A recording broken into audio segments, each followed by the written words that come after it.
A very good afternoon and a very warm welcome to all the participants who have joined us on Zoom today for the webinar on role of closed system in infection prevention for critical care settings. So I'm Shanaz from Polymed and we wish you all a very happy IV Nurses Day. So to join us today, I would like to invite Dr. Mohit Kazi. He's a microbiologist in Health Accurate Pune. So let me introduce Dr. Kazi for you all.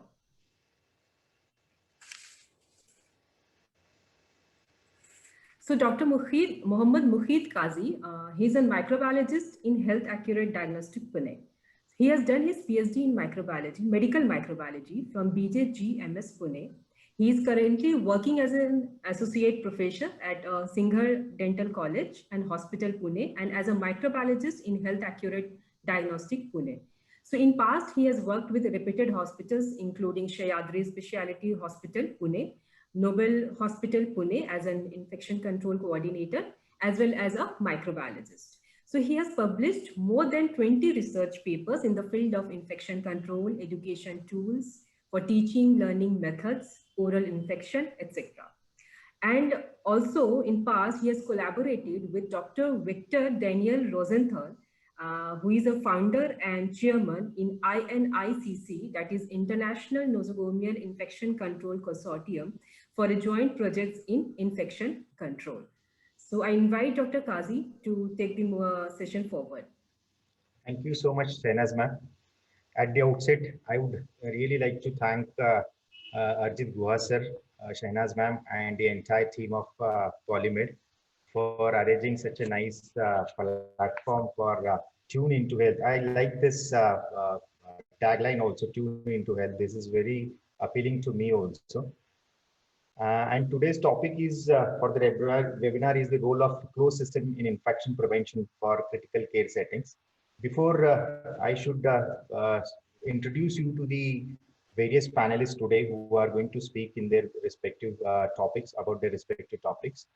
Why we need to know these the role of closed system in the infection prevention. We all know that we cannot say 100% that we are going to there is no infection at all in the clinical setups, because we know that the infection can occur from any route. There are several routes through which the infection can occur to your patients, and if the patient is in the critical care area, that time the patient is also suffering from some immunological suppression also. So it is not possible to say that we could able to restrict the infection rate to the 0%, which is theoretically it might be possible, but practically it is not possible. So I think why we need to have the closed system? We need to have the closed system so that we can able to restrict the infections into the patients who have admitted in the critical care settings. With this little bit background of the introduction about what is the main concept of today's webinar, I would like to introduce you to the today's panelists who are there in the today's webinar.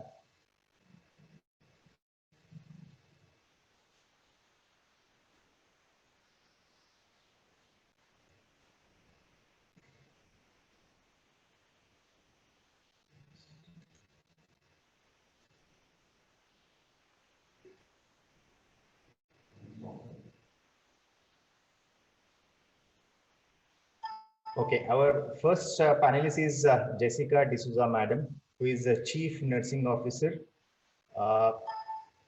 She has more than 15 years of experience in the nursing profession in academic as well as nursing service and administration. Currently, she is leading a team of 300 nurses in Global Hospital, which is well known for its work in various transplants like liver, kidney, heart, lungs, pancreas, and hand. Formerly, she held a position of Joint Secretary of TNAI Navi Mumbai branch. Currently, she is holding a post of Secretary of ANEI Maharashtra chapter. Graduated from St. John's National Academy of Health Sciences and completed Masters in Child Health Nursing from MGMIHS. Then she stepped into the administration, worked in Tata Memorial Center, ACTREC for 3 years in nursing service administration. and have organized various national and international workshops and also been a source of resource person for various webinars. Welcome, madam, for today's webinar. On the behalf of the Polymed, I would like to welcome for this webinar and looking forward for your insight on your topic, which is on the impact of switching from an open to a closed system infection systems. Thank you, Dr. Mohammed. Yeah. Our second panelist is Mrs. Prajakta Samir Hindelkar, who has done her MS Nursing and of course MBA Health Administration. She has been a nurse for more than 26 years in various roles in India and USA. Currently working with Bridge Candy Hospital Trust as a Director Nursing and Chief Experience Officer. Previously, she has worked with the Global Hospitals Group as Chief Nursing, Deputy Chief of Nursing and Nursing Supervisor. She has also worked as Assistant Lecturer for LT College of Nursing, SNDT Women's University, worked in a Shady Grove Adventist Hospital, Maryland, USA, as a charge nurse, preceptor, and registered nurse also. She has been preceptor for Johns Hopkins University, Baltimore, USA, and Maryland College of Nursing, USA. Has worked as a teaching faculty and in-service education coordinator for Bombay Hospital Trust. She has also worked as a staff nurse at PD Hinduja Hospital and MRC in ICU, oncology, and renal transplant and medical surgical units. She has been an organizer and faculty for various workshops and conferences, has contributed in a book and journals. She shown interest and passion. Her interest and passions are be current with clinical nursing, patient safety, developing and nurturing nursing talent, risk management, and creating delightful patient experience. Welcome, Prajakta ma'am, for this wonderful webinar. And reading your biodata, I was exhausted. You have done a great job. And this could be one of the great platform for all the budding nurses to listen to you for your experience. And your topic is bundles in infection prevention and safety. This is your topic, and welcome, ma'am. Thank you so much. Thank you, Doctor. Our third panelist is Shini Verghese, ma'am, nursing aide at Manipal Hospital. Overall 10 years in the administration and 14 years of clinical experience.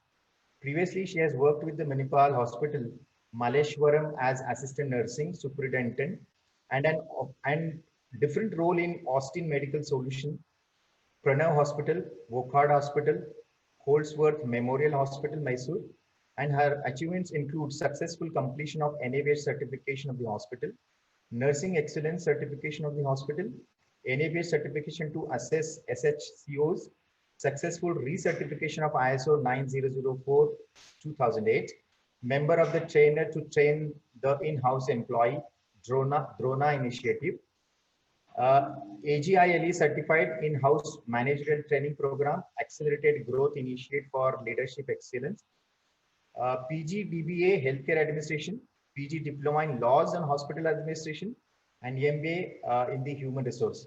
So, ma'am, welcome for today's webinar. I'm looking forward for your valuable insight on the topic, which is infection control in intensive care units. I don't need to introduce me again. I think I've introduced you all the panelists.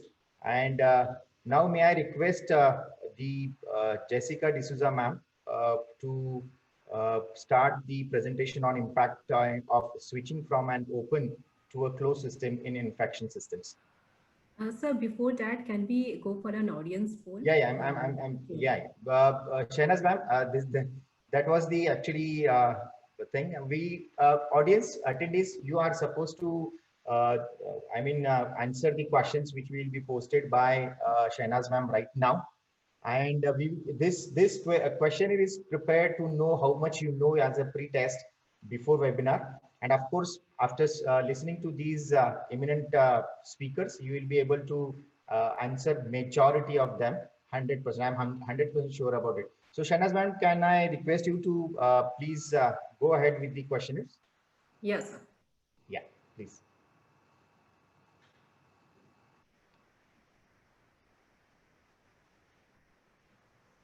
Can you see the question on screen?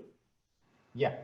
Attendees, if you don't able to see, you just raise your hands or you write in the chat box. You will see if it is any problem in that.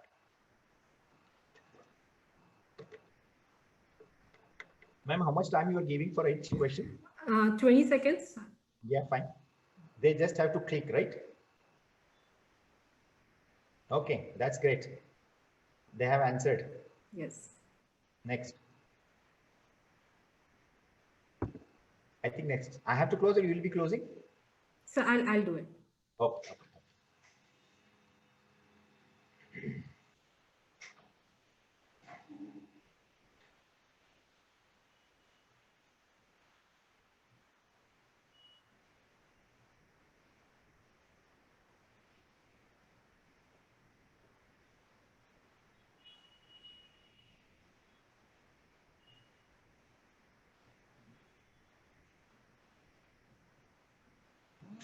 Okay, next.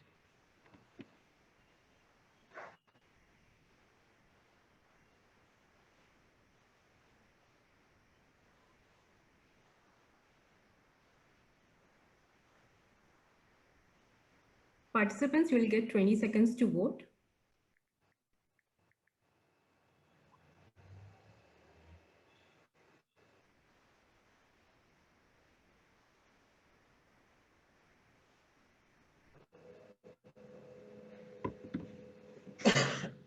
There are total 10 questions.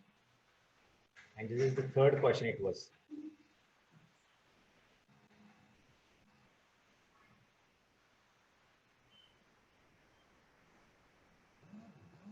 Next.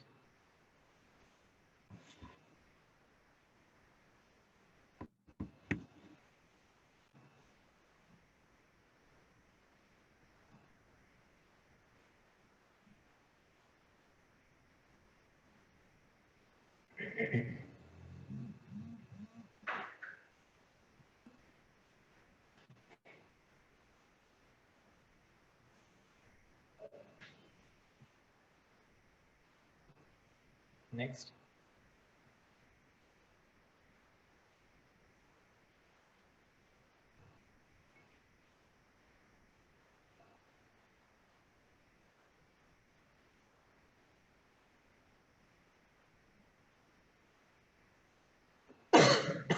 Excuse me.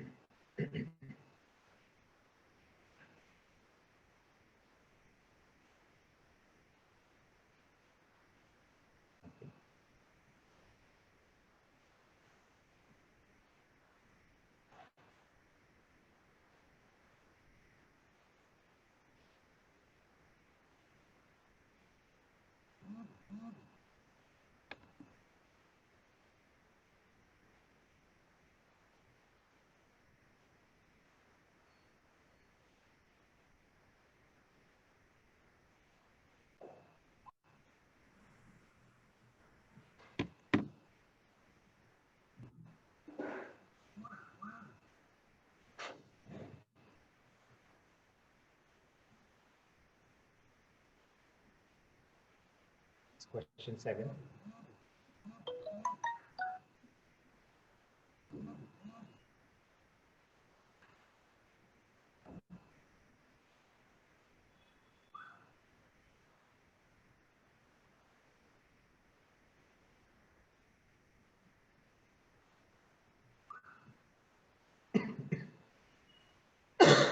Sorry.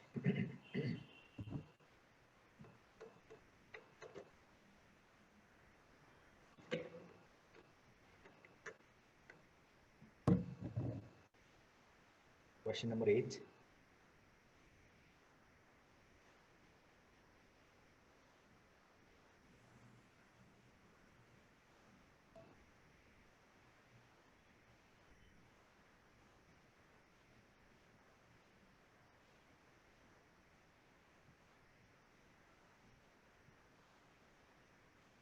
Okay.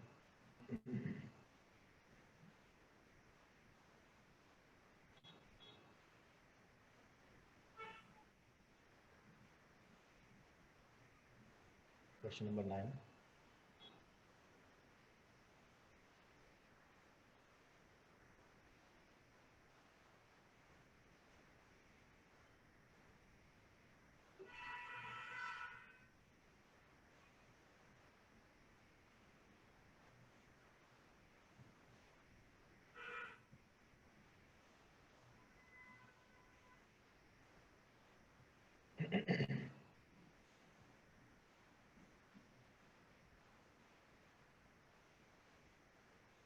last question.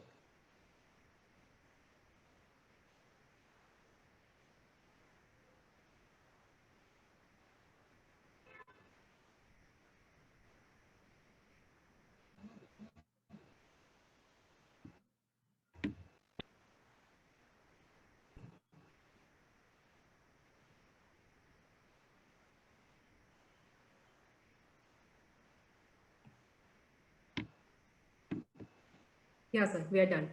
Yeah. Thank you, Shahnaz ma'am, for the pre-test. Now we'll proceed further. I would like to invite Jessica D'Souza ma'am for a topic on the impact of switching from an open to a closed system infusion system. Before that, I would like to assure all the participant attendees that we are going to share the answers at the end of the webinar. So be tuned for all these lectures. You will get the answers to these lectures also. So you'll be able to understand where you stand. Okay, it's nothing to be worried. Your score, you just have to find out where you stand. So if you're standing here, you just have to go here. That's it. We are not testing anybody's knowledge here, right, Shahnaz ma'am? So Jessica ma'am, Yes, sir. I invite you for your topic. Please present your topic. Thank you. Dr. Mohammed. I was glad to see the questions shared and the answers. Roughly around 75% to 80% of you all have been answering very good, and I'm very happy that nurses are getting aware of what is right. The knowledge level is getting updated. So let's hear a little bit more. I'll just share my screen. Yeah.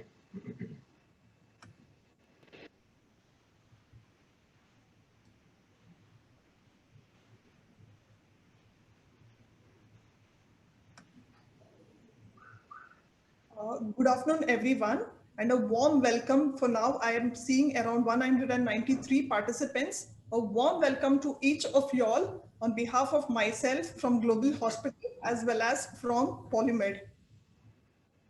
Let me talk about impact of open to closed infusion system and how do we switch over. Basically, we know we are all healthcare workers working for a hospital. We have patients coming in for various purposes, maybe diagnostic, therapeutic. And our main goal is to make our patients happy or delighted. But at times there are circumstances because of which our patients leave our hospital in a very sad mode and we do not achieve our goal of 100%. Let's see how could we avoid this. Let's come to healthcare associated infections, which we all know in and out of it. In the United States, the Center for Disease Control and Prevention estimated that roughly 1.7 million healthcare associated infections from all type of microorganisms, including bacteria and fungi, cause or contribute around 99,000 deaths each year.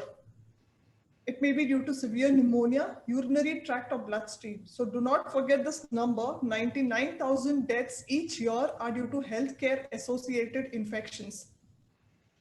Among them, coming to the bloodstream infections, we have bacteremia, which is an invasion of the bloodstream by bacteria. And we as all know, it could be due to any severe complications of infections during surgery, where a mucous membrane is involved, especially during GI surgeries, or due to catheters and foreign bodies. And sad to say, India has one of the highest rates of Candida bloodstream infection in the world. In an Indian study conducted in February 2015 on Candida bloodstream infection in 27 intensive care units, an incidence of 6.51 cases per 1,000 ICU admissions were seen, which is equating to 90,000 cases nationally. Mortality varied from 35 to 75%, which is about 40,000 deaths. It is estimated that 14.3 million patients are admitted in the ICUs. Is my screen visible?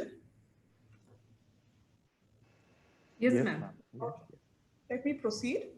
So bloodstream infection or prevention is in our hands. It is ultimately, it is in the hands of the nurses to prevent this bloodstream infection. A closed system is defined as a device that does not exchange unfiltered air or contaminates with adjacent environment. This definition is given by National Institute of Occupational Safety and Health.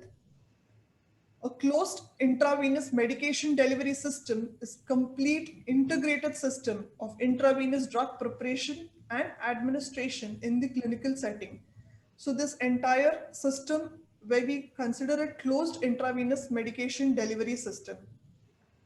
We have a lot of advancement in technology, like we have the intravenous fluid bags or bottles or injection ports, which are the collapsible bags.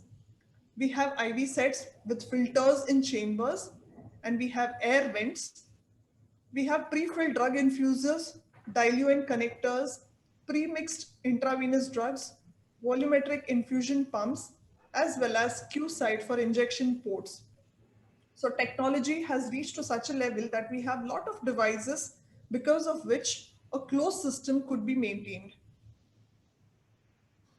Coming back to the history, as we all know, in our daily practice, we get to see two types of IV fluid containers. One are the collapsible bags, for which a vent is present, a closed infusion container, and a non-collapsible container. It could be a glass bottle or a semi-grid plastic bottle or a burette that must be vented externally to allow air to enter and fluid to egress. Open systems were used in the world for more than 75 years. And like until in 1971, there was an outbreak in US because of Enterobacter coliaci. This outbreak was ultimately traced to intrinsic contamination of the screw cap closures on the glass IV bottles. And from then onwards, the closed system was being strictly insisted across. But even today, we have not achieved it 100%. What researchers have to say about it?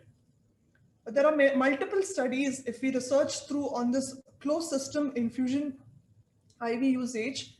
We have a study conducted by Dr. Victor Rosenthal, published by the International Nosocomial Infection Control Consortium, which Dr. Mohammed already mentioned, assessed the rates of device-associated infections across 40 Indian hospitals compared to a number of other countries. The findings indicate that 7.92 central line associated bloodstream infections occurred per 1,000 central line days.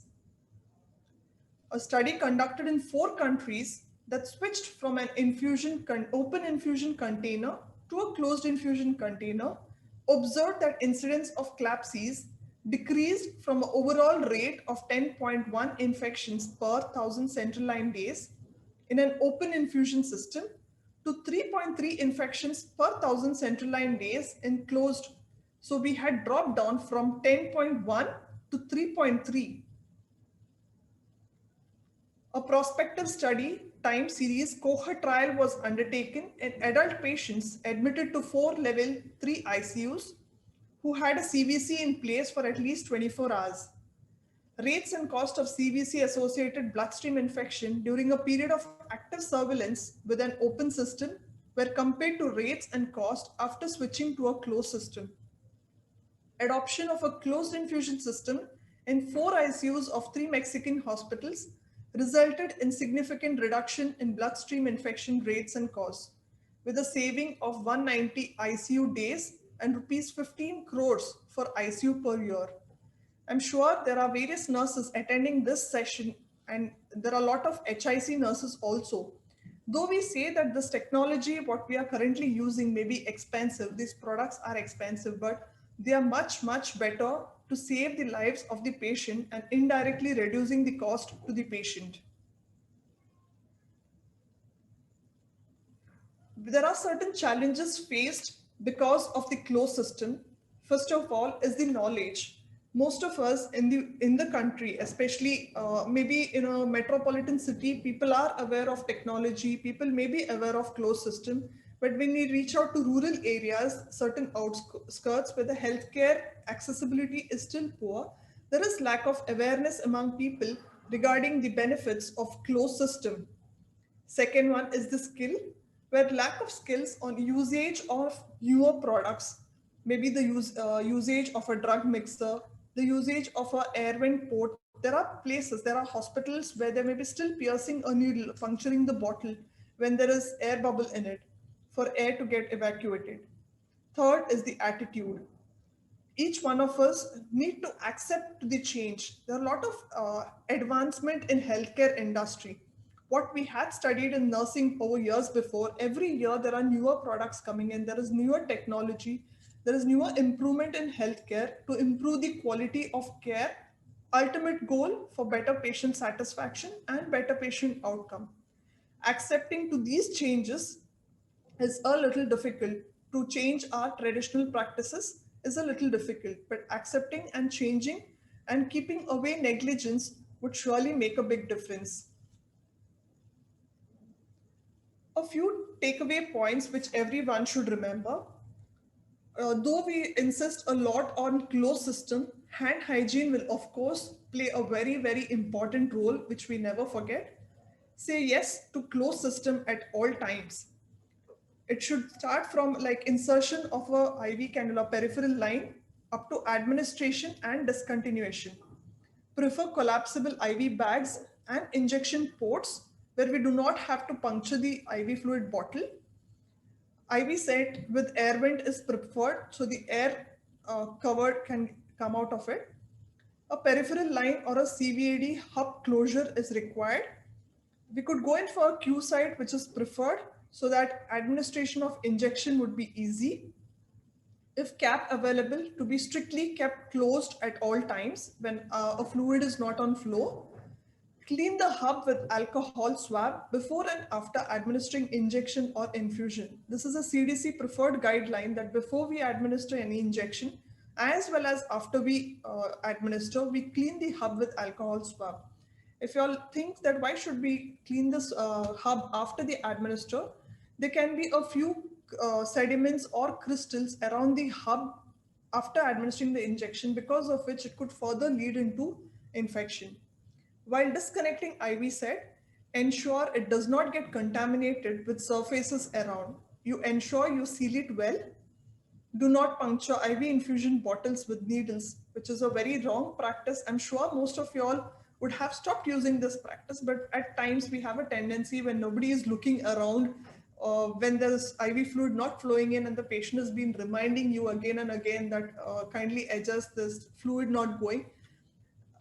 There are times to ensure shortcuts, we may go and puncture a IV fluid bottle for an easy way out. So ensure that your patient would be at risk if you're going to disturb the closed system. Avoid using IV fluid bottle which are leaking. Avoid manipulating the IV set once infusion is connected. I'm sure every one of you all at the bedside, when you all have connected IV fluids, these are some of the challenges what you all face through, and you all know what you all have to do it right. So these are certain points which you all have to see within us so that our patients go out of the hospital very safe. The final outcome of using this closed system, the benefits would be to reduce the bloodstream infection. We could even do studies and see how effective is it by using closed system. It reduces the CLABSI rates. I'm very sure the hospital CNOs, these top leaders, as well as the HIC nurses would be very, very happy when the month we see there are 0 CLABSIs, there are no CLABSIs in the month. That would be the very glad moment for everyone. Decreased mortality, reduces average length of stay for the patient, and patient satisfaction. As we all know, how does it reduce the average length of stay? For those of you all who are working at the bedside, we should understand that every care of us, the better care we provide, the faster the patient recovers and gets back home. In the same way, if we are giving way for a bloodstream infection or CLABSI, the number of days a patient may require ICU may increase, maybe for 3 to 4 days. The patient may be requiring an IV antibiotic, may require escalation of antibiotics. It may worsen to sepsis, increasing the length of stay in the hospital, and finally, reducing patient satisfaction.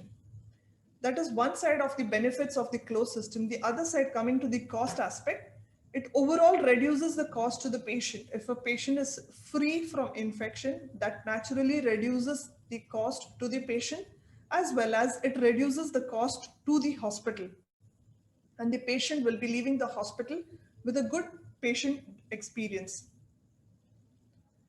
Finally, I come back to the same old slide where the patient comes back to the hospital. We as nurses play an important role in safety of the patient to prevent patient from hospital acquired or healthcare acquired infections, and to ensure our patient leaves our hospital safe and happy. An ounce of prevention is worth a pound of cure. So prevent infection and support in providing cure to the patient. Thank you.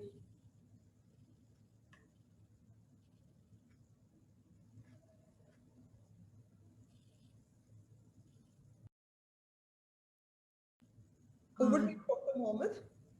So Dr. Kazi, you need to unmute yourself. Thank you, ma'am, for a nice and short presentation. And I hope you have covered everything. And I hope all the attendees have got insight. One thing is that I still see there is a practice of puncturing the saline bottle with the needle, because in the recent time my son was admitted, and still I saw that puncturing of to adjust the flow. And actually, this should be restricted. That is not the answer for there is no flow. So you have rightly narrated about the same, ma'am. And of course, you have to follow the infection control practice. And I'm happy to hear that there are very less CLABSI infections in your setup. And any nurse, infection control nurse, if she in the month end, if she sees there is a less infection rate, she would be most happiest person in the hospital than the administrator also. Thank you so much, ma'am, for the nice presentation. I also got lots of knowledge from this presentation. Thank you so much. May I request our next speaker, Ms. Prajakta Samir Hindekar, ma'am. Her topic is the bundles in infection prevention and safety. Ma'am, may I request you to present your presentation on the topic. Thank you. Thank you, Dr. Kazi. And first, a big thank you to Team Polymed for having been arranged this practical topic. And I'm sure that there are already more than 200 delegates. And I must congratulate that nurses are so interested in upgrading, reviewing, and getting their knowledge refreshed. I'm so happy that, you know, the poll went on so well, many right answers. So the audience here is very intelligent, and I really congratulate them to have, you know, being here with us. So without wasting time, I have 15 minutes, and when I spoke to Shehnaz, I was very happy that, madam, you only take COPT and CRBSI bundle. So we have many bundles added, but for today's topic, I will be only focusing and only the practical areas of these two infection prevention bundles. And I'm sure the enthusiastic audience is all very well equipped. So it will be like an refreshing what they have already learned. Next slide, please. So if you see the CDC, if you open the CDC site, you will see that among all the hospital infections or hospital acquired infections, UTI is the most common, urinary tract infection. And if you see, if you go further in depth, that 75% of all UTIs are associated with urinary catheters. And if you see further down, 15 to 25% of admitted patients, they'll end up getting catheterized in the hospital. So we have a huge, you know, responsibility and scope to ensure that there are no urinary tract infections happen to these large number of, you know, patients getting exposed to the catheter. So as you can see in the COTI insertion bundle, I have first thing I have put as a smart nurse. I always believe my novice nurses are very smart. If I tell them, you know, they do follow. So first thing, whenever there is an catheterization order, we must question, is there any alternative way that we can handle this instead of getting a catheter in? Secondly, we must ask what is the specific clinical reasoning. So in a bundle, this is all packed. You know, why this bundle concept came is so that all nurses remember it in nutshell and use it, you know, when it is needed. So specific clinical reasoning, I mean, is it meant because patient is undergoing a surgery? Is it for monitoring purpose, or is it if there is an acute retention of urine, or due to pressure, pressure injuries where we want the pressure ulcer to heal. Next thing is choosing a smallest gauge catheter, very, very essential. I think all the nurses have to be well versed, which is used for male catheterization, female catheterization. According to the purpose, make sure you go for the smallest gauge catheter.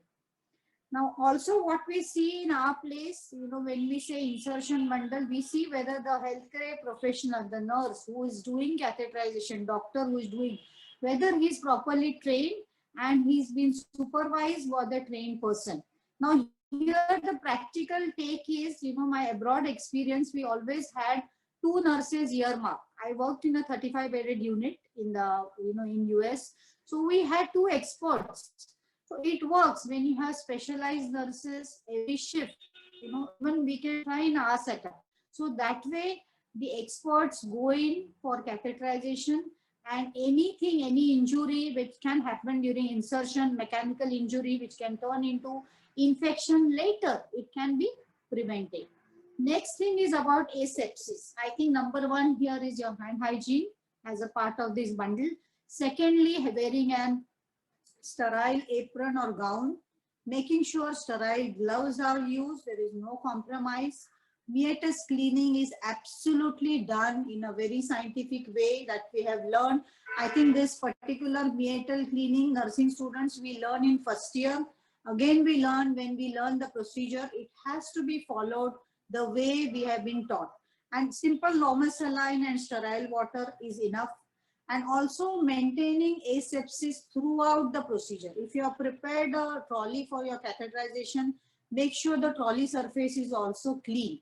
So all these small steps in between bundle, what I would say, they do matter.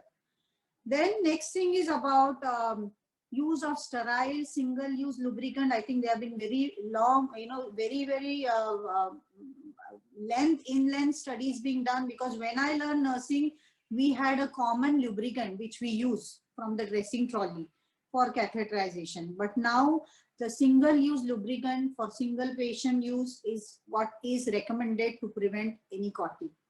Then using a sterile closed drainage system, very, very important. When we say a closed drainage system, absolutely there has to be no break in this closed system. Next thing is about securement. There are various techniques. As nurses, we must learn the difference between anchoring a catheter and taping the catheter.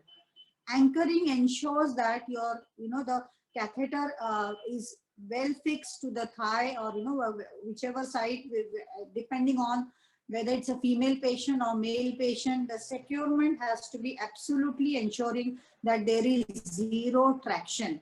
Because any traction on the catheter, it's going to cause injury to the urethra. And then there is a mechanical injury due to traction, it will eventually land up patient into a clotting. Next thing is about daily review. This we will see in our next slide. Shenas, next slide, please. Now I have a very interesting memory to share.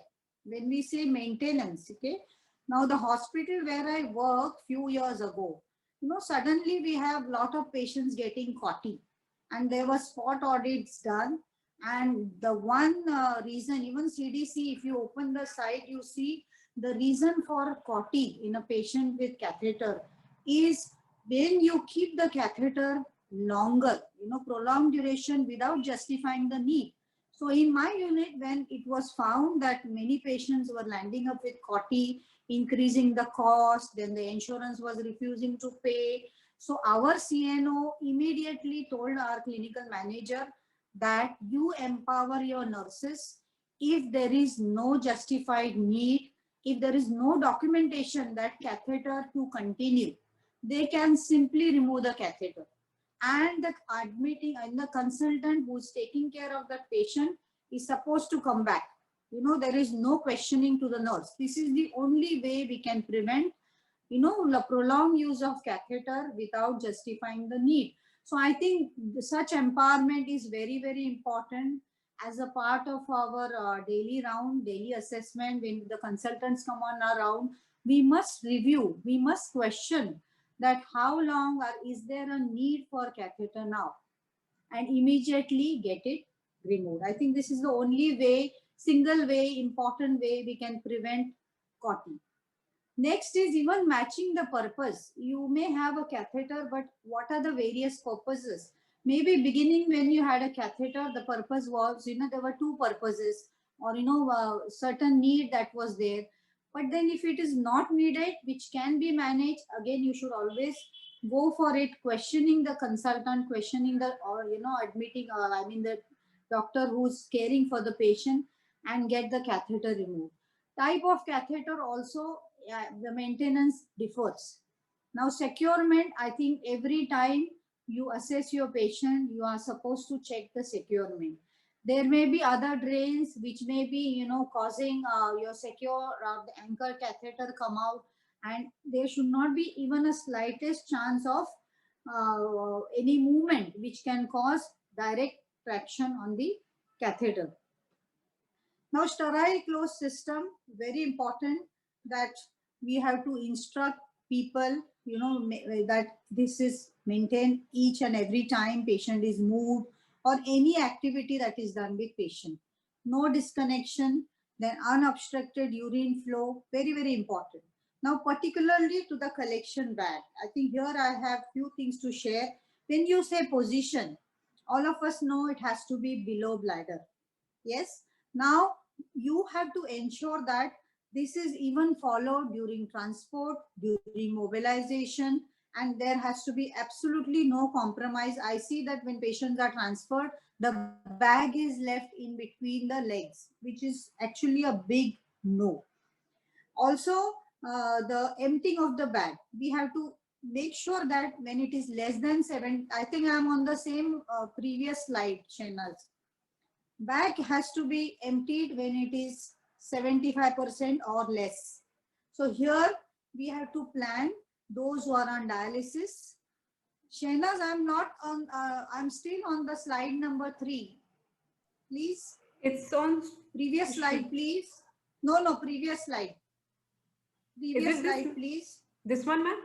Yes. Okay. Yes. So I'm still with the emptying of the bag when it is 75% full. And also, again, in the position, it has to be above the floor level. I think these are very important points when it comes to collection of the bag. Then meatal hygiene, what we call in the maintenance bundle, catheter care, every shift, very, very important. And proactively, the nurse should assess if there are any signs of, early signs of infection. Next slide, please. This was about COTI. Now, next quickly, I'm going to move to CRBSI. I think Jesse, my earlier speaker very nicely gave you the data. Now, with CRBSI, again here, when we begin insertion itself, we have to ensure that there is surgical hand hygiene and preparation of healthcare professional is very, very important. There has to be no compromise on wearing sterile gown, mask, cap. Total asepsis has to be maintained. And for skin asepsis, we know as per guideline in our hospital, we follow skin antisepsis with 4% chlorhexidine. Then we follow it with 70% alcohol and chlorhexidine 2%, which is applied over the insertion site and it is allowed to dry. This step is very important. We have to allow it to dry before the insertion of central line catheter. Next is single lumen. I think when I was a nurse quite 27 years ago, we always thought more is better. Let us use multi-lumen. Let us use triple lumen. But today's concept, looking at the CRBSI, the impact on patients when they get infection, less is better. So if your patient is not requiring double lumen, triple lumen, always opt for single lumen, which lowers the chance of infection. Also, the insertion site has to be free of blood, a sterile, semi-permeable, transparent dressing, very important. I think I remember when I was learning about, when I was refreshing my knowledge on central line catheter care, there were two aspects, two assessment part. One was you assess the catheter itself, the insertion, and second was you assess the dressing, because dressing can give you a lot of clues before the actual infection happens. Therefore, the transparent dressing is very, very important. Then, of course, safe infusion practices. Scrub the hub. When I give a opening session to my novice nurses during their induction class, how I sensitize them about scrub the hub is to count the number of opportunities. If your patient who's on central line, who has got 3 injections and 3 times you are going to access the central line, it is 3 into 3, that is 9 times you're going to access, because you may be flushing first. Secondly, you may be giving actual injection, then again flushing. So number of opportunities, even one opportunity you miss the scrub the hub, it is going to keep patient at high risk for getting infection. And of course, the closed systems are real blessing, because closed systems prevent any organisms having access into the central lines. And also the pre-filled syringes, very important. The pre-filled syringes, I think it's a real wow. It not only saves time for us, but also it ensures that you minimize the chance of infection to our patient. Again, in the CRBSI maintenance bundle, I don't have it here because I know time is less, but I would just tell you, reviewing the need is very, very important. In our hospital, what we do is we have a CRBSI maintenance audit. In that, we check the insertion details, very important, so that the nurse is aware how long the catheter is in. The insertion site is checked, number of ports, whether they are labeled. Then if there is a presence of sterile transparent dressing, and also date on dressing, what is the condition of dressing, whether there is chlorhexidine impregnated sponge on insertion site, closed system is maintained, there has to be no blood in the extension. So when you are checking, maybe once in a shift, when you check, make sure no ports have any blood in the extension. Scrubbing the hub has to be strictly complied with. Flushing the central line before, after, and in between medication is very important. Then intravenous bags have to be single patient use. Daily inspection, very important. What I tell my nurses, because you have 2 eyes, one eye is on your intravenous line and other eye on patient identification. So that way, number of visit, number of times you see your patient, you are ensuring that you are giving maximum attention to these sensitive areas of patient. Then also dressing changes as per the policy of the hospital that we do. Next slide, please. Okay. Now I'm sure the nurses here, they want to know what works. Okay, when we have bundles in place, when we have trained everybody, when we have resources in place, why? Well, my take on this is, it's not only responsibility, ownership. I tell my nurses here, you take the ownership. My patient has catheter, my patient has central line. I am responsible. It is my ownership to ensure my patient is well taken care. Infection prevention, compliance is there each and every time, not only during morning shift when my in charge is there, but also during night shift when nobody is watching. I'm going to do right every time. Also skilled nurse round the clock. What I was telling you, that if you have a if you have urinary catheterization, maybe keep few expert nurses, because in India, I think every hospital we have a high attrition rate, stint of nurse is coming down. So it is very important, maybe if you have a team leader concept, if you have a senior staff nurse concept, she will be well equipped to do catheterization. Then of course the key is standard precautions. Don't forget that. I think with all these sophisticated precautions, we tend to forget. So these standard precautions have to be followed by everybody across, and the nurse has to be empowered to correct lowest, subordinate to the highest consultant. Very important. If anybody not following any standard precaution, simple hand hygiene, she can, she can correct them. Then support staff support. Here, what I mean is many times our catheters and these collection bags may be handled by support staff. So we have to train. You have to in the morning you can brief them. How do you want them to do? Simple thing, not to have when you have a collection. You have for urine collection, you use a pot. Make sure that is single patient use. There has to be no shortcut. The catheter port should not, catheter bag port should not touch the collection container. These are very small things, but I think reiterating briefing in the morning, making sure the support staff are also supported with adequate knowledge, very, very important.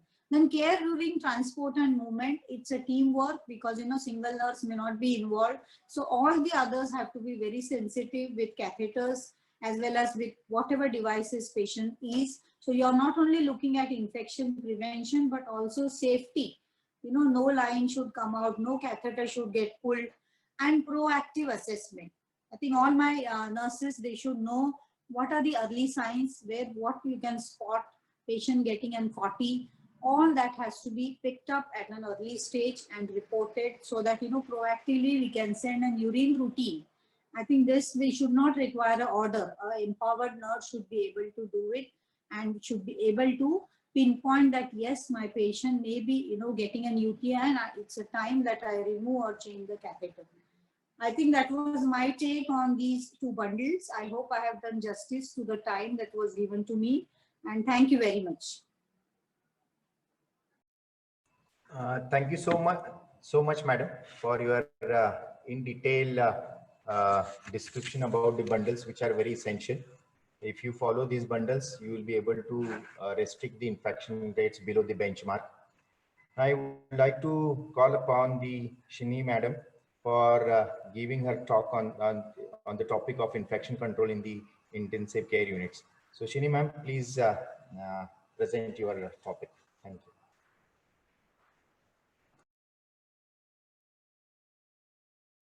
Shini ma'am.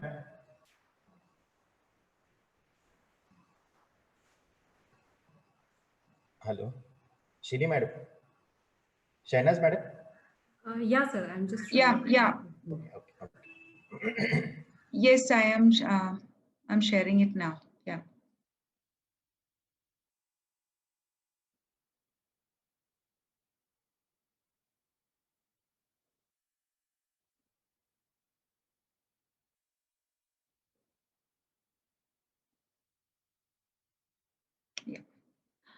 Thank you so much for the privilege given to me to talk about the infection control in the intensive care unit. A very good afternoon to all. My predecessors have actually completed most of the topic, very well spoken. Thank you, Jessica and Prajakta, for having set the right tone. Actually, let us see what is this hospital-acquired infection as per the definition of the CDC. The CDC says that any infection that a patient acquired during course of treatment for other condition after 48 hours, which is known as a hospital-acquired infection, or also a healthcare professional could acquire this during the performance of their duty. So whether it could be a patient or it could be a nurse or a healthcare worker could also get this hospital-acquired infection. And let us see how is the prevalence of this.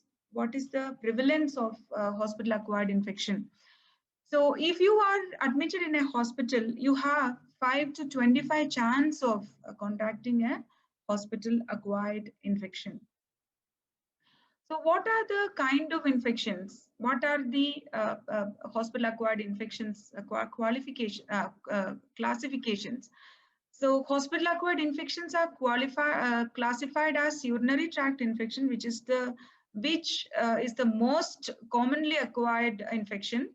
Then the respiratory tract infections, bloodstream infections, which has already been spoken, surgical site infection are to name a few.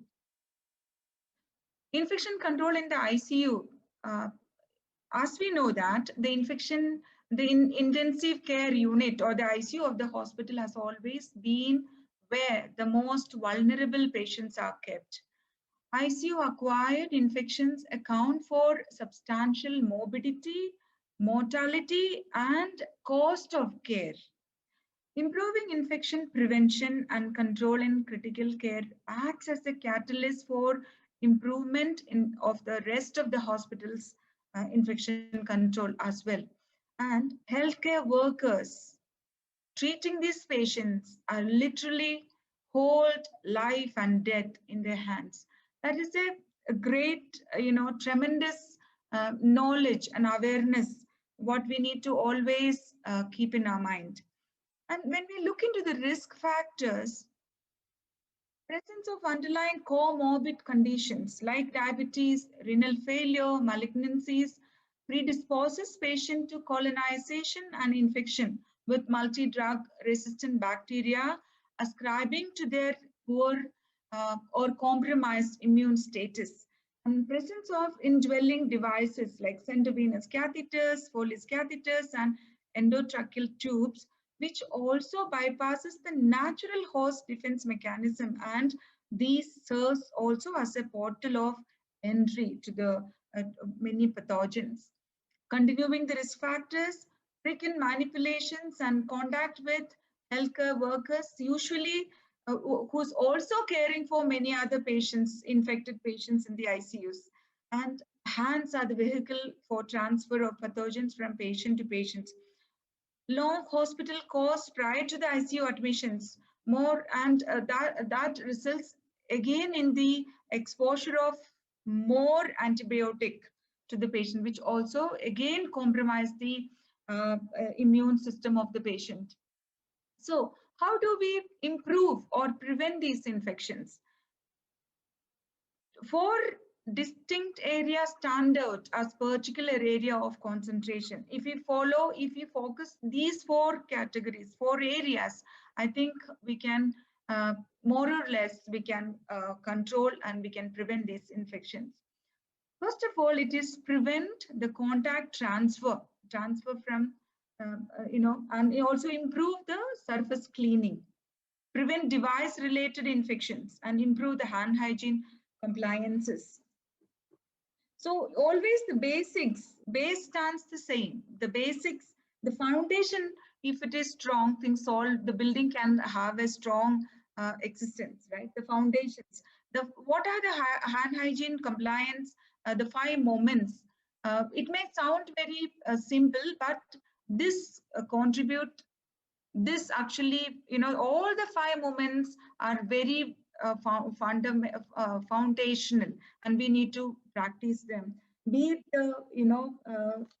washing of the hands before touching the patient, and before doing any clean aseptic procedure, and before and after having the blood and body fluid exposure, after touching the patient, after touching the patient's surrounding.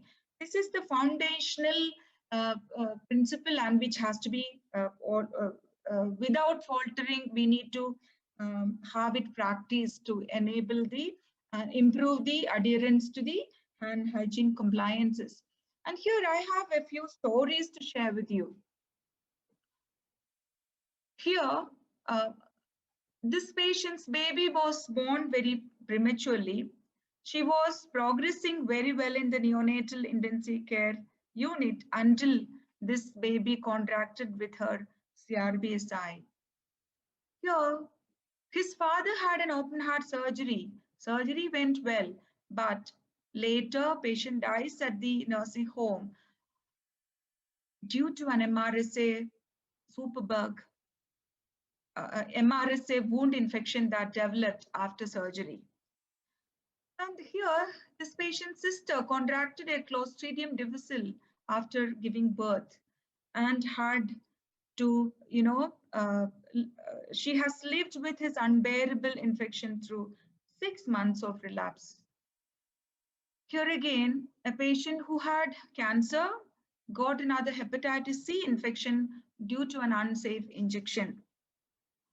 So this this data was gathered from Morbidity and Mortality Weekly Report dated September 26, 2003. So all these infections were contracted during the patient's hospital stay. And what are these factors contributing to the infections? In the ICU, especially compared to the general patients, patients in the ICU have more chronic comorbidities and more acute physiological derangement. The high frequency of use of catheters provide a portal of entry of organisms into the bloodstream. Multi-drug resistant MRSAs and vancomycin resistant enterococcus are being isolated with increasing frequency in the ICUs. So the CDC, as per the CDC, use of needle-free connectors are recommended as they have shown lesser events of infection as compared to any other mechanical devices. So let us have a comparison between these open system and closed port. Open system, what we see, mostly we use this three-way connector where more chance of contaminations. Whereas a closed port, which has a split septum technology, which is much more safer.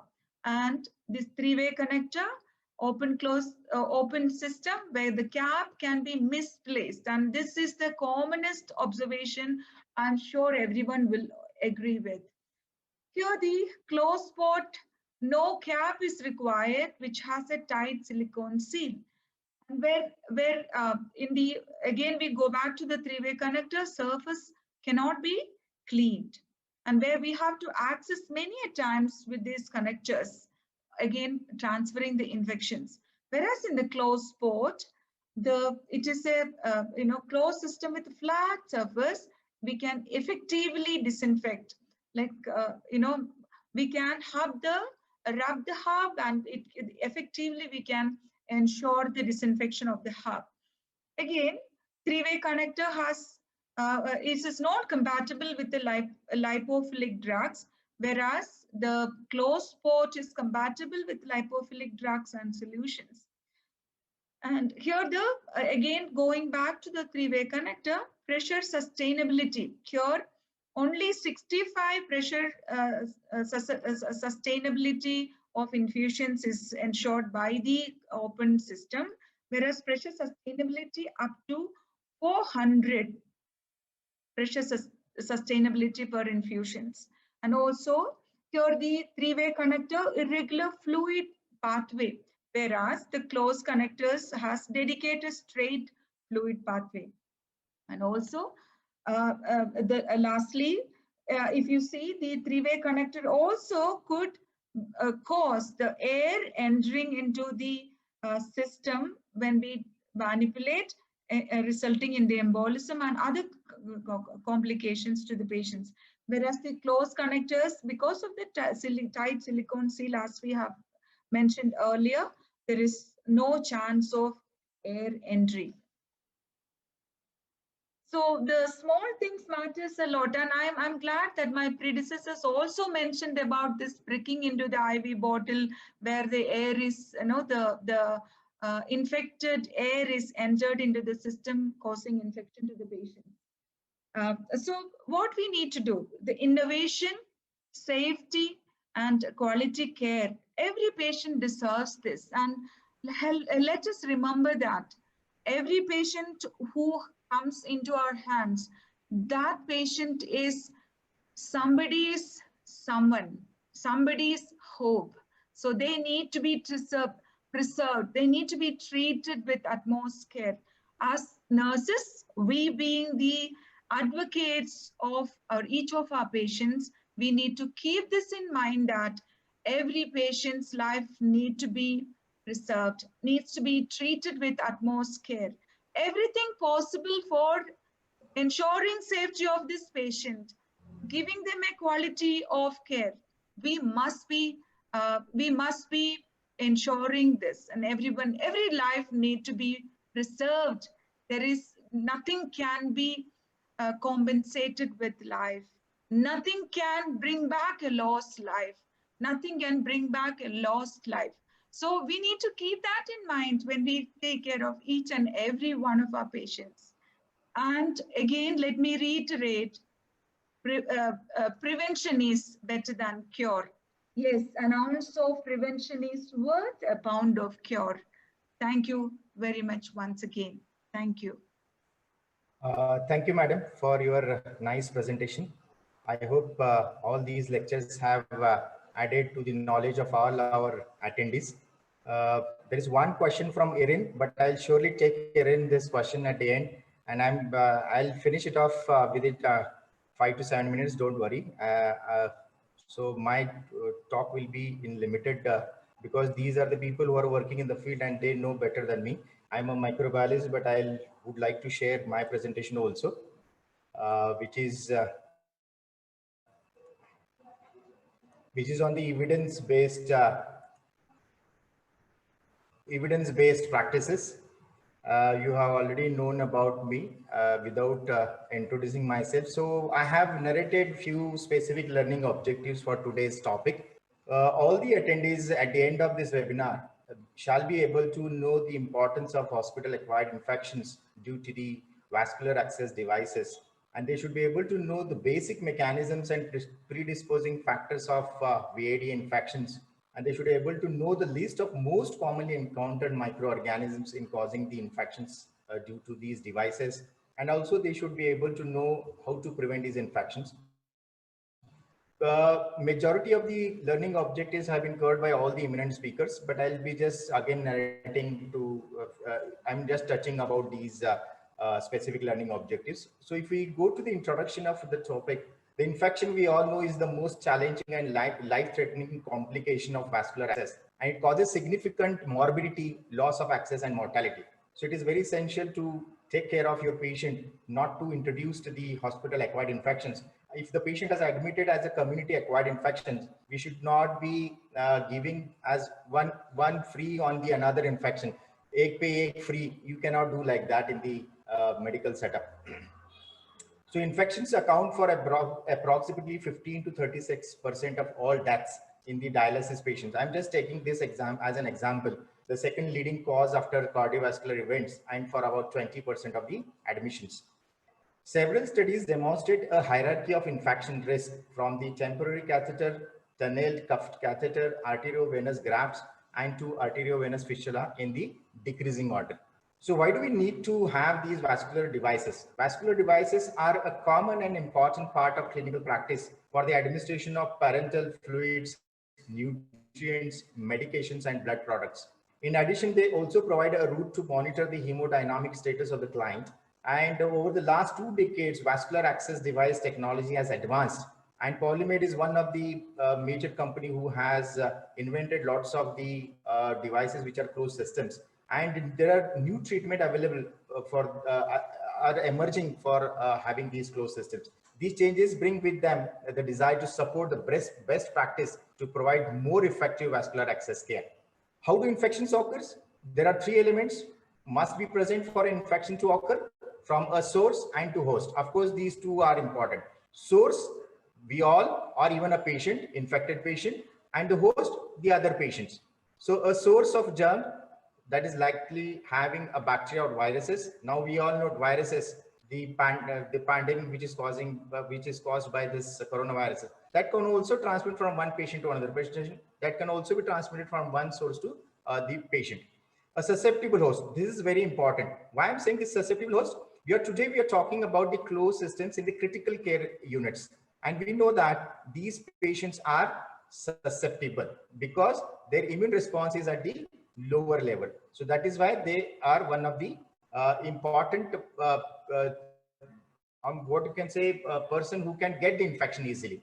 And a way for the germs to move from one patient to another patient. There are 3 ways in which germs move from source to the patient: contact, droplet, and airborne. We all know this word. This is the one of the buzzword today, because the droplet can spread infection very rapidly. What are the possible complications? Of course, at the priority, infection.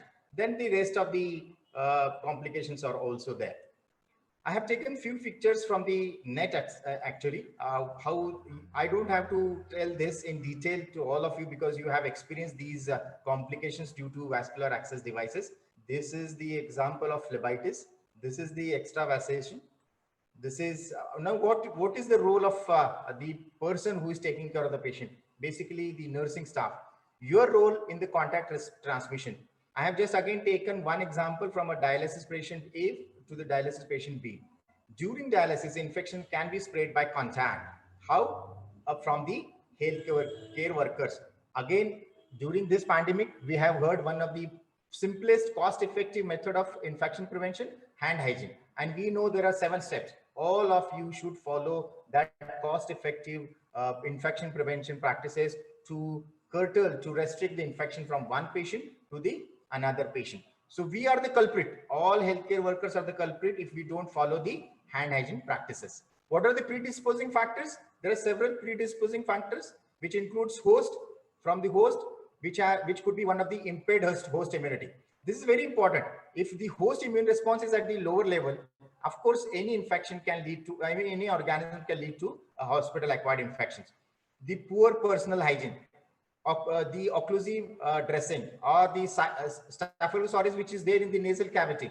So you might have heard, or you might have gone through the nasal screening of the Staph aureus to find out whether MRSA is there or not. If the nurse is found to be, or even in the ICU patient, if you are doing screening for MRSA presence, you must do it to find out whether the person is carrying the MRSA. That needs to be treated also. Okay. Then, of course, diabetes mellitus, because this is something which is lowering the immune response. And there are several other recent in hospitalization, high cumulative dose of intravenous iron and all that, that can make the predisposing factors. Now, catheter, any device, if you are putting into the patient body, 100% you are giving chances to give a chance to the organism to enter into the patient body. You are giving, of course, you means it is a necessary to put those devices into the patient body because it is a requirement. We cannot ignore those requirements, because if the patient cannot take the drug orally, you have to give parenterally. So you have to put some intracat. But during intracat, you must take care all the standard precautions, which I'm not going to say tell you right now because it will be a large lecture then. So you have to take care all those precautions to avoid the catheter related infections. So that can also be a predisposing factor. Of course, pathogens which are present on the skin of the patient or in the environment or through the various instruments which you are using, that can also be a factor which can cause the infections. And of course, there are other factors which can be a predisposing factor. In short, what is the pathogenesis? Pathogenesis is the ability of the organism to cause the disease, to cause the infection, potential route of infection. Pathogenesis is nothing but potential route of infection. If you have inserted a catheter, a line, okay, then you are also trying to insert into the patient body. It means that you are giving the chance to enter the microorganisms which are there on the skin, which might enter into the patient body and will cause the infections to the patient. What is the role of the nurses? How to recognize an infection? Advise patients to inform you if they notice any of the following. Fever. Why fever? Fever is the most common and first to appear in any infection. When we are talking about the infection, fever is the most commonly seen sign or symptom in the patient. So if there are charts which are maintained by the ICU nurse. Fever chart is there. Majority of the time, we just do for the sake of doing, yes, 98.2, 98.8, whatever the normal temperature is there, we just write it down without checking. That is not correct, because a bout of fever can also that can be missed out by the nurse.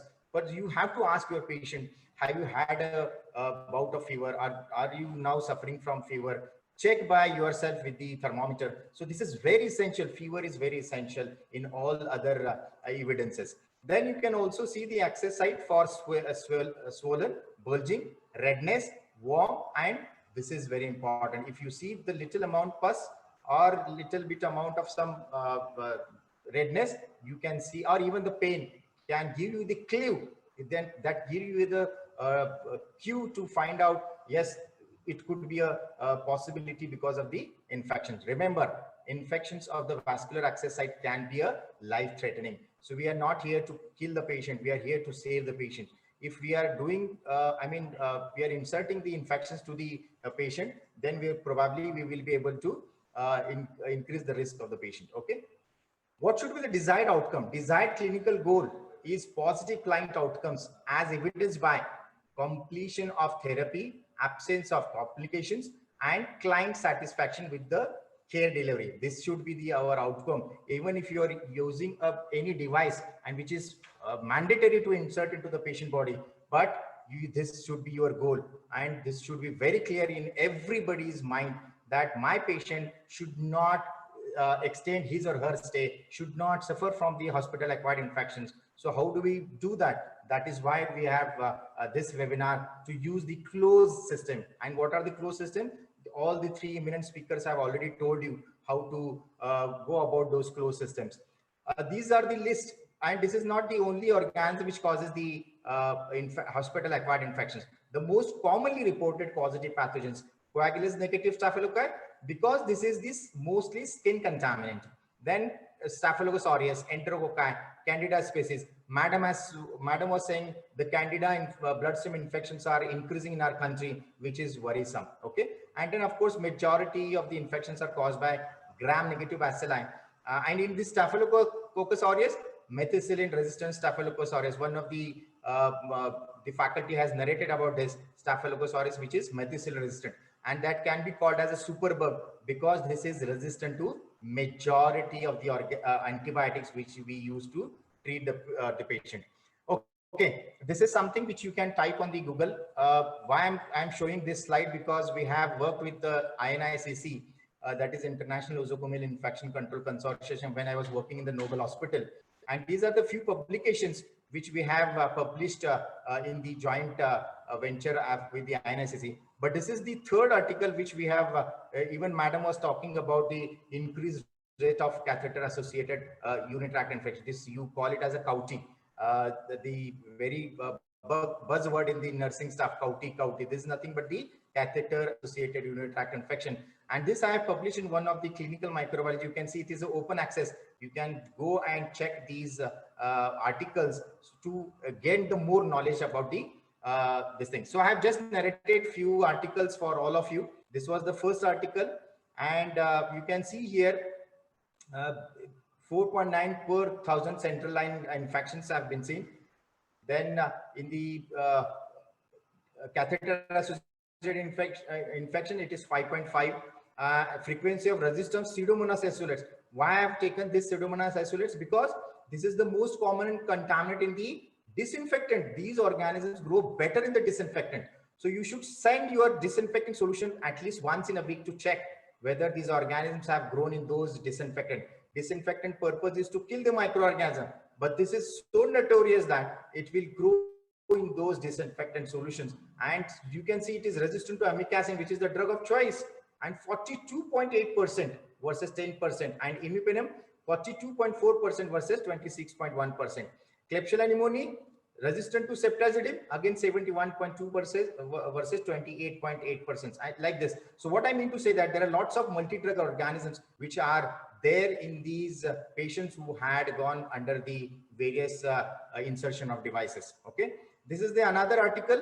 I'll just read it out, the conclusion for all of you. Despite a lower device use ratio in the ICUs, the device associated healthcare associated infection rates are higher than the National Healthcare Safety Network. This is the USA who reported their, generally they reported their infection rates, but lower than the INICC consortium report. So this is something which was a little positive about this data belongs to the Indian hospitals, majority of the Indian hospitals.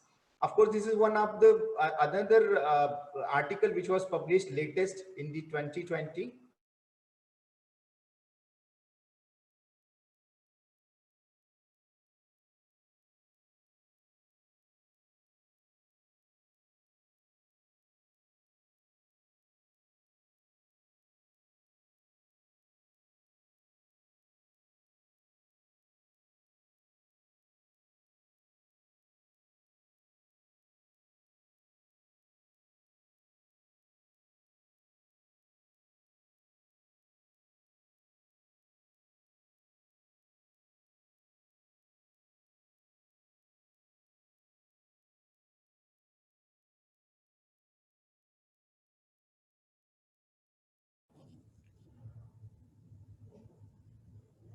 Shahnaz, did we lose connection? Yeah, I think he got disconnected once again.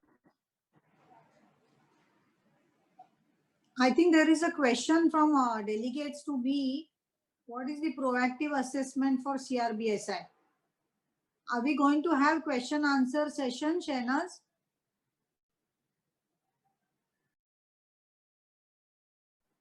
Shahnaz, are you there? Yes, ma'am. I'm just speaking to Dr. Qazi. He just disconnected. He's Yeah, just logging. to answer your question, ma'am, yes, there is a Q&A, and we encourage everyone in the meantime to type in your questions for the speakers, please.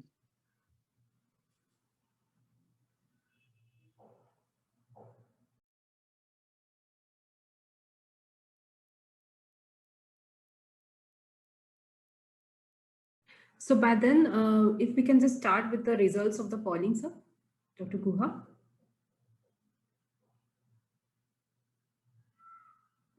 I'm not sure how much of the presentation was left. I think he has completed. He is joining in 1 second. So what we can request all the attendants in the meantime is to, if you have any questions so far, please do, and any specific thing that you want to interact with the speakers through your questions, you're most welcome to type in the Q&A section.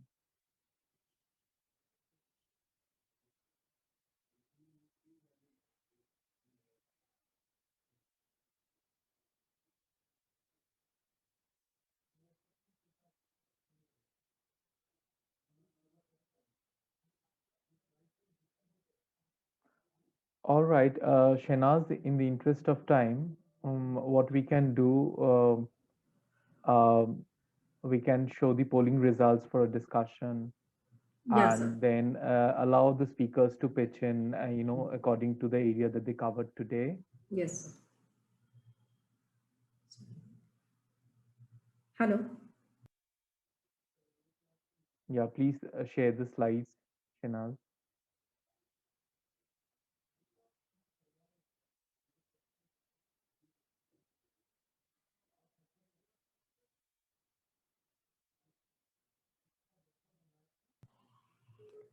Is my slides visible? Yes, yes. So can you move to the first question? So first question was, what is the appropriate flow and water temperature when washing your hands? And we got an 82% positive response for this question. So I'll just throw it open to the speakers. Anyone can, throw light on this, and a large majority of the participants got it right. And if you can slightly expand on the logic behind the right answer. Yeah, I would like to speak. So some of y'all would have replied as a fast, slow, and cool water. Fast, slow will always give chances for splashes, and it is not contained to the limited hands. And as well as cool water will not destroy microorganisms, as we all know that cold temperature will only increase the growth of organisms and bacteria. It will not destroy the. Shahnaz, ma'am? Yes, sir. I'm sorry. I'm really sorry for this. Completely fine, sir. We have started with the polling questions, and first question is taken up by Jessica Mann, and she is answering the question. Okay. So the third option being a slow flow and warm water. Again, that a slow flow will not completely clear off your hands with the foam and the soap what is there. It would not clear off the hands. And the last one is also medium flow and hot water. Hot water is of course not advisable for hand washing in a clinical setting.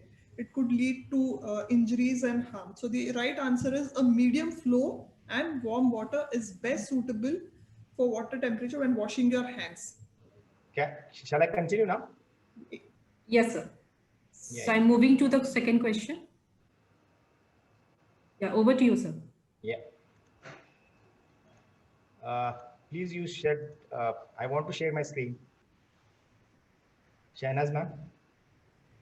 Yeah. I'm so sorry. This is a technical issue. The net has gone. Sorry for this. That is why I prefer to give lectures in person. I'm so sorry. So this is what I was referring about the last article, and this is just I have taken one of the picture from the Polymed website, which you can get an example of the closed system which is manufactured by Polymed. What do we do for the safety, infection prevention and control? Majority of the practices have been covered up by all the eminent speakers, which I'm not going to narrate about those things, but I would love to see all the nursing staff to practice the hand hygiene. This is the most commonly seen, commonly cost-effective preventive practices you can do it. Okay. Then I want to share this slide with all of you to share. This is the article published by CDC, Guidelines for the Prevention of Intravascular Catheter Related Infection, which was published in 2011, which I've got. This is the most recent, I think. So you can go through these guidelines to upgrade yourself from the knowledge, for the knowledge. What is the conclusion? Suspicion of infection must be followed by appropriate blood cultures, including possible simultaneous sampling from a peripheral vein and access. So the best way to treat vascular access infection is prevention. Of course, that is your first priority. Bear in mind that the idea, fistula first and lines last, with the appropriate use of arteriovenous grafts and newer devices sandwiched in between. I have taken all these slides from these websites. So I'm very much thankful to Supriya Chabukswar madam, who is in charge at the Vilu Punaval Hospital. And I have worked with this lady for almost 7-8 years in the Noble Hospital, when we were keeping one brick after another brick in the getting the NABH accreditation. And of course, the principal person behind today's webinar is Ms. Shahnaz madam, Dr. Guha sir, and entire Polymed. Thank you so much for calling me for this and giving me the opportunity also. And all the speakers for their excellent insight towards the topics, and all the participants. Without you, we are nothing. So I'm really grateful to all the participants who were patiently listening throughout the webinar. So now we will start with the questions.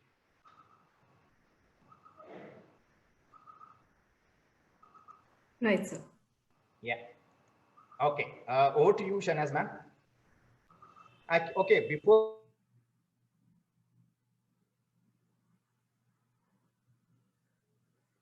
I think we again lost Dr. Kazi.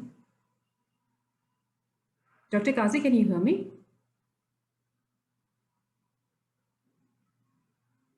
Am I audible? Yes, yeah, Shahnaz, you're audible. Okay. Let's, till the time he connects back. In the interest of time, we have to keep moving. Yeah. So this is the second question. So DASH and DASH are the most common causes of infection in hospitals. I've got a divided house over here. Request any one of the speakers, either Jessica ma'am or Prajakta ma'am or Shiny ma'am, to throw some light on this. Why is so much of confusion in terms of understanding the most common perpetrators of infection in hospital? Though the 57% whosoever has opted for this option, the answer is right, the Staphylococci and the E. coli. So I'd like to request Prajakta ma'am to give an oversight over this. Sure, I think every hospital has their, HICC committee, and when we begin with antibiotic stewardship, we always study what are the common bugs in our hospital. And I think in Indian scenario, these are the very two common organisms that we find even in our hospital. So I don't think people should have confusion on this. Yes, the fungal infections are on rise, particularly the CRBSI with fungus. And I don't know why there was confusion with Staphylococci and the third one and the last one. Right, ma'am.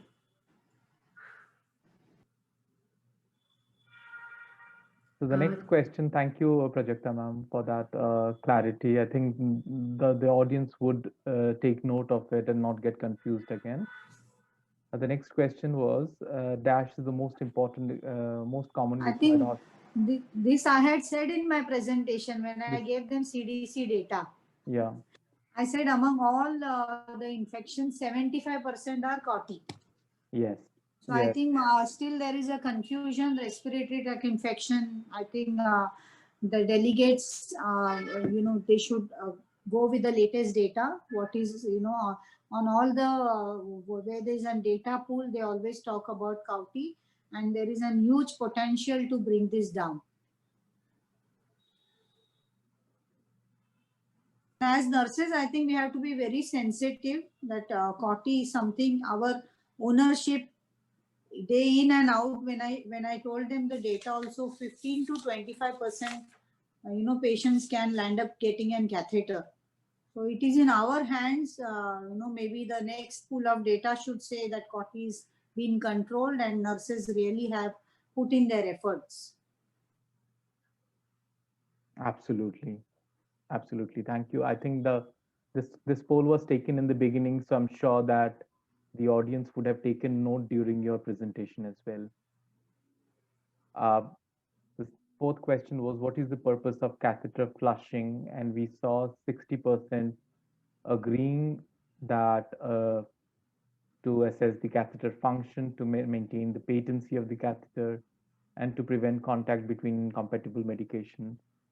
So I think a large part of the audience got it right, but then some of you who just quickly opted for option number 2 would have thought about it later and felt that maybe option 4 was more appropriate for this question. Even if you look at the INS standards, INS guidelines, it clearly mentions the objectives: one, to maintain the patency of the catheter, and second, to prevent contact between incompatible medications. So it's quite clear that the fourth option was the correct option. Can we move to the next, Shehnaz?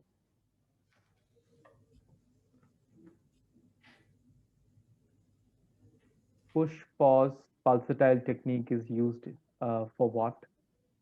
So we see here that flushing the catheter, which is the right option, has been chosen by a majority, 2/3 of the audience.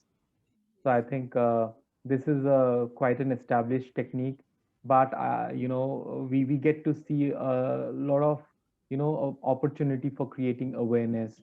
So may I request Jessica ma'am to talk about it a bit? Yeah, right, Doctor. This is a right. Actually, awareness among this technique is not there among the nurses. So push-pause pulsatile technique is the right answer for flushing the catheter, where you push a little amount, pause for a while, and again re-push it. And this mainly all the blood stains and the fibrins that is considered inside the catheter gets flushed off. It is like a clean and scrub technique, where you push a little, you hold, and then again you push. So it flushes the entire catheter and cleans off the catheter. So even all incompatible medicines, previously you would have given an injection in the catheter, and then you, at a second time, you want to give another injection. So that incompatibility also gets cleared off because of this push-pause pulsatile technique. It's a very good technique which every nurse should learn. Yeah, thank you. Thank you so very much for elaborating on that. The sixth question was, you can prevent catheter-related BSIs by the options provided. So we see a very, very divided house on all the options. Perhaps 20 seconds was not enough to ponder about each option. However, as of now, it seems the house was very divided in the beginning. So the correct answer is 38%. So the friction scrub. Yeah. Shiny ma'am, would you like to share the views of yours? Yes. Friction scrub for 15 seconds to the needless IV connector would suffice. That is enough in order to secure the hub sterile. Right. Thank you, ma'am. Though the range has been mentioned as 5 to 15 seconds, it's always better to err on the higher side in this case. Can we have the seventh one? Commonly used word to describe MRSA is already mentioned a couple of times by Shiny ma'am as well as Dr. Kazi, is superbug. Shehnaz, is that the right answer? Yeah. Superb. Yeah, I think Dr. Kazi is back, so I'm just handing over the baton back to him. Yeah, actually, I have done actually. The last slide was to thank everyone. I'm really grateful and thankful to everyone, all the speakers, the team of the Polymed, Guha sir and the Shahnaz madam and their entire team, technical team. This is the little crux about the online sessions when you don't have net connection and then you suddenly become Mr. India. So it is very difficult for us also. This is the drawback of taking the lectures online. But anyway, we have to learn. We have to learn from all our shortcomings. So thank you so much for once again for all of you. Thank you so much. Please you continue with the questions. All right. Yeah. Can we have the second question? The next one, the 8th one. Use anticoagulant therapy routinely to reduce the risk of catheter-related infection in general patient population. The overwhelming answer is false. Correct. Which is the right answer. So it should not be used routinely, which is perhaps it has to be used judiciously. Question number 9, correct sequence for donning PPE. And we see a divided house. I mean, we have just, we are in the middle of a pandemic, COVID, PPE, how to don, how to doff.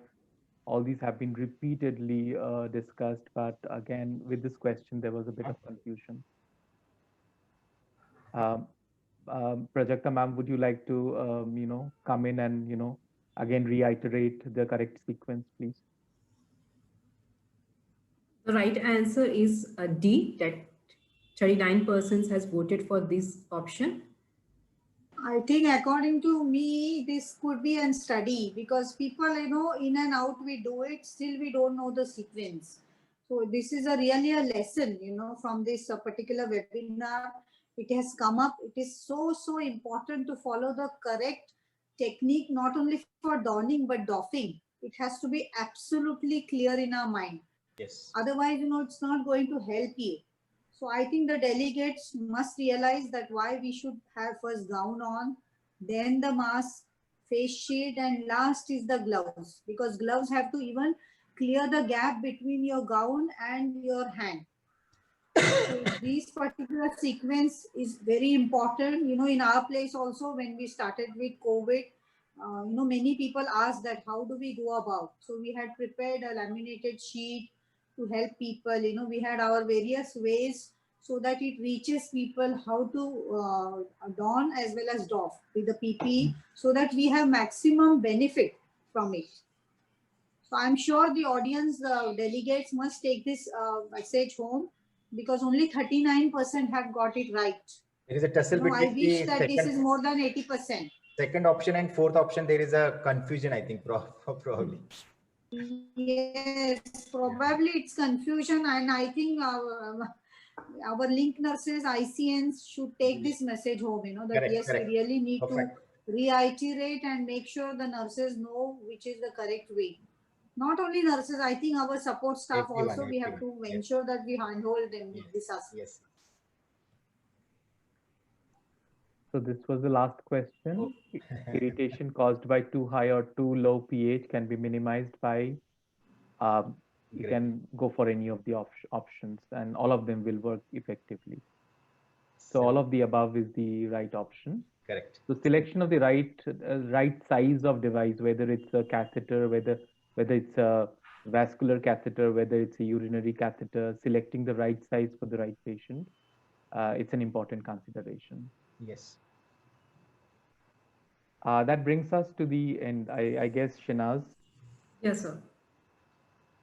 So that brings us to the end of the session. So thanks for bearing, for all the time. I, on behalf of Team Polymed, I'm sorry to interrupt, Dr. Guha.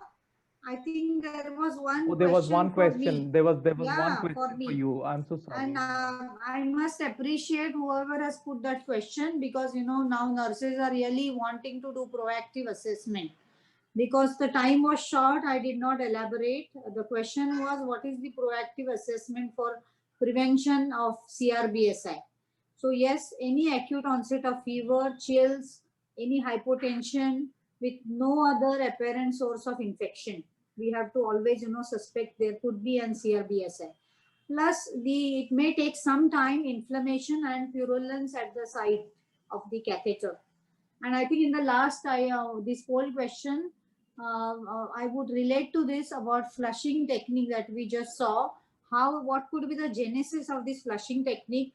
It could be the internal lumen as a primary source of infection.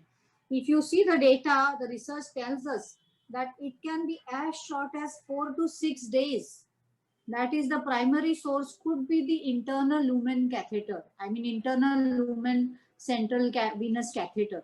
So it's very, very sensitive, and we have to ensure that our assessment should include, are we flushing it? The three, whatever options were rightly put on the poll for that particular technique.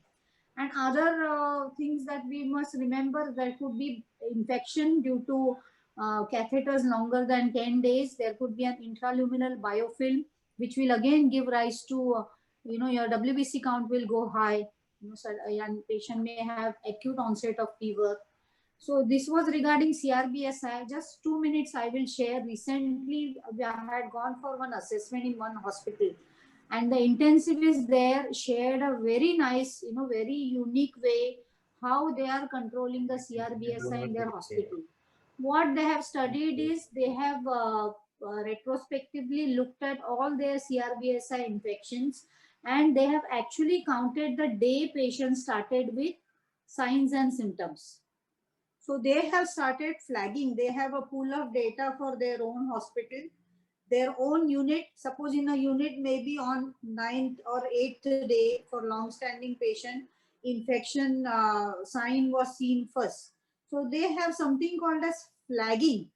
In my unit, if previous patients have got infection on 9th or 10th day, I start flagging. I start my proactive assessment in all patients, so that I know if there is an CRBSI initiation, or they know at the beginning only we can look at it and remove or change. All those decisions can be taken proactively.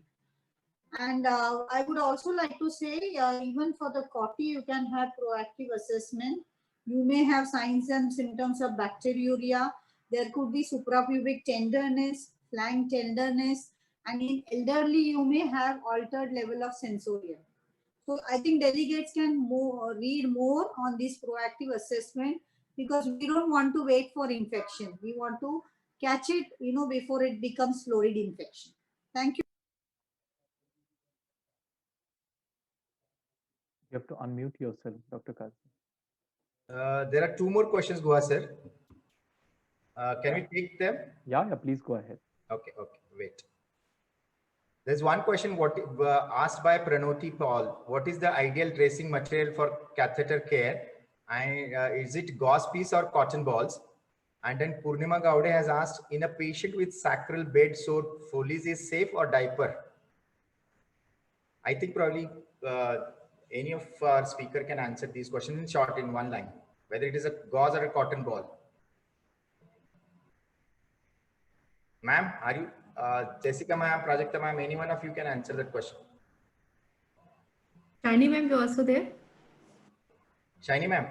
Yeah. It would be gauze would be better, because their kind of irritation will be caused while cotton is used. So gauze would be better. Okay. And the second one is regarding that bed sore wala. Sacral bed sore, Foley's is safe or diaper? Foley's is safe, because diaper again will cause, the bed sore can be again, advanced, because constantly it is wet. Okay. Constantly the urine is getting into the skin and getting into the wound. So the chances of infection will be much more. So it is advised to have the Foley's in situ for a patient who's already developed their bed sore. Okay. Thank you. Looking for the male patient, we can offer condom catheter. Okay. Which has got a lower infection, potential. So for male patient, we can, and if patient has got other comorbidities and we really don't want, maybe, the intermittent catheterization can also be done instead of a Foley's. Okay. So I just want to here, intervene here. sorry to interrupt, even here in our hospital at Global, we restrict strictly diapers. For any patient, we do not advise diapers during their stay in the hospital. May it increase a little bit on the additional care that we have to provide, but we strictly avoid diapers. And in case when a patient is having a loose stool where a patient can have a risk of incontinence associated dermatitis, we even use the FlexiSeal catheters for patients to avoid getting skin peels. So this also will take care. Can I take one liberty to say thank you to the Polymed team, because there are lots of questions, and and they are also thanking, all the participants are also thanking that the very effectiveness of this program is justifying, and this credit goes to all our three eminent speakers. Thank you so much, all the speakers and Polymed. Thank you. Before we Question wind, is we would have had a small video on push pause pulsatile flushing. I'm sure many may not be heard or many must have not seen. So I think maybe you can share in your next webinar. Okay. sure, ma'am. We have taken this suggestion. Next time we'll create more awareness about this technique. I There's think lots there of is questions there coming is up still now. one more question. We have to for stop. Jessica, ma'am. One more question for Jessica, ma'am. I have a So- question where a person has said, you have rightly stated that there is attitude which matter for bringing the technology and its adoption. But when it comes to real hospital care situation, we hear most of the time the new technology is costlier.